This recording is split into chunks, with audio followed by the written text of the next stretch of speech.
Assalamualaikum warahmatullahi wabarakatuh. Saya Pak Eko Suprapto, guru IPA kelas 7.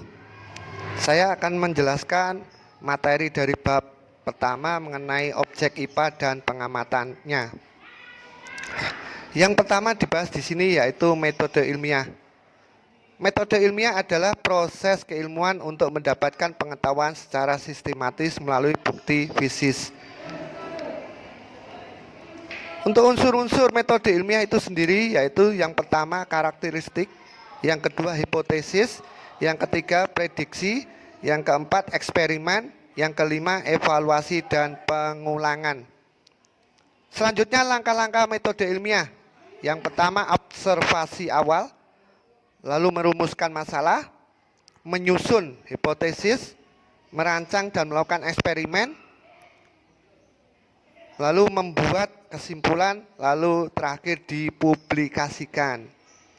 Untuk kriteria metode ilmiah itu sendiri, yang pertama berdasarkan fakta, lalu kedua bebas dari prasangka, ketiga menggunakan prinsip-prinsip analisis, yang keempat perumusan masalah atau pembuatan hipotesis, yang kelima menggunakan ukuran objektif, yang keenam menggunakan teknik kuantitatif atau ditambahkan kualitatif.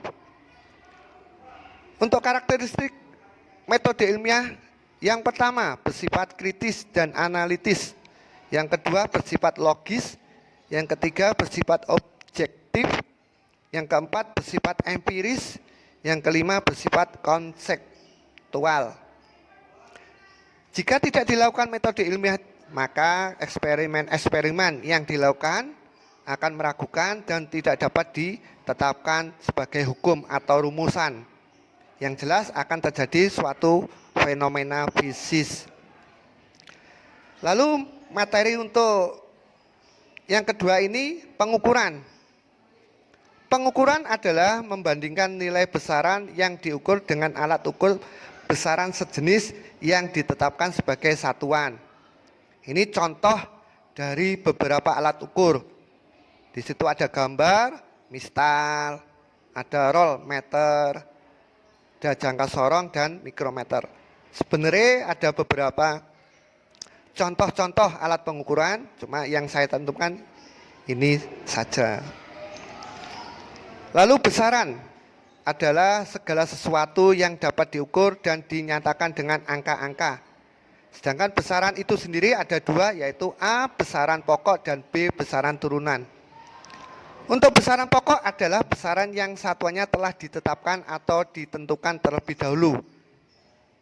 Ini biasanya ditabelkan untuk besaran pokok dan satuannya. Itu jelas.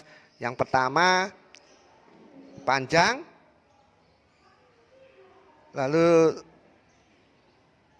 nama unitnya itu meter, lambang unit M, simbol besaran L. Lalu yang kedua massa, kilogram, lalu waktu, di sini sekon, sebenarnya sama dengan detik. Yang keempat suhu, Kelvin.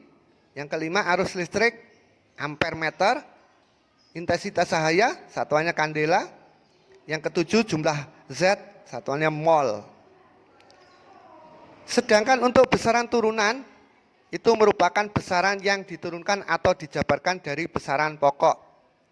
Contohnya yaitu luas, diturunkan dari besaran pokok panjang, yaitu panjang kali panjang. Lalu satuannya menjadi meter persegi. Lalu volume, itu diturunkan dari besaran panjang, meliputi panjang kali panjang kali panjang, lalu satuannya meter kubik. Itu ada beberapa tabel besaran turunan. Itu bisa kalian lihat dari tabel atas sendiri, mulai luas, volume, kecepatan, massa jenis, gaya, energi dan usaha, daya, tekanan, lalu ada frekuensi, muatan listrik, potensial listrik, hambatan listrik, kapasitansi, lalu medan magnetik, flux magnetik sama induktansi. Untuk satuan yaitu adalah besaran pembanding yang digunakan dalam pengukuran.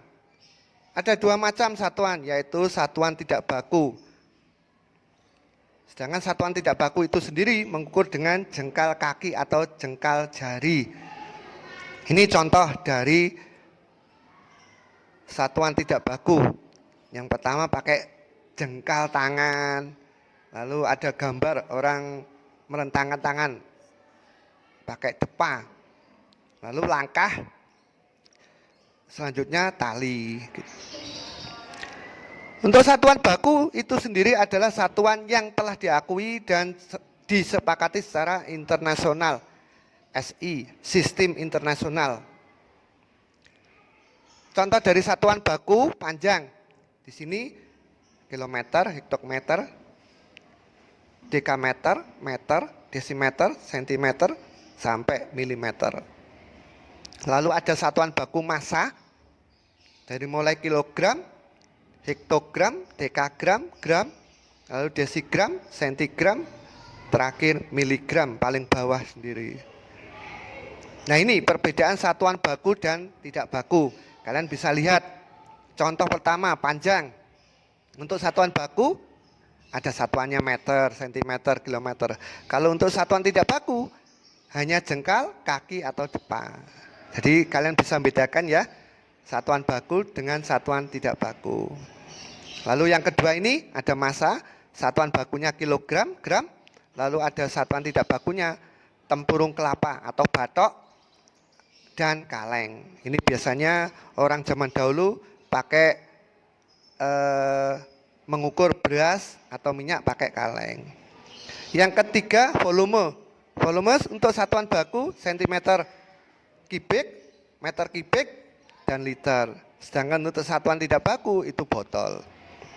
Yang keempat, luas. Untuk satuan bakunya meter persegi atau hektar. Sedangkan satuan tidak bakunya hanya patok atau istilahnya kayu ditancapkan di tanah.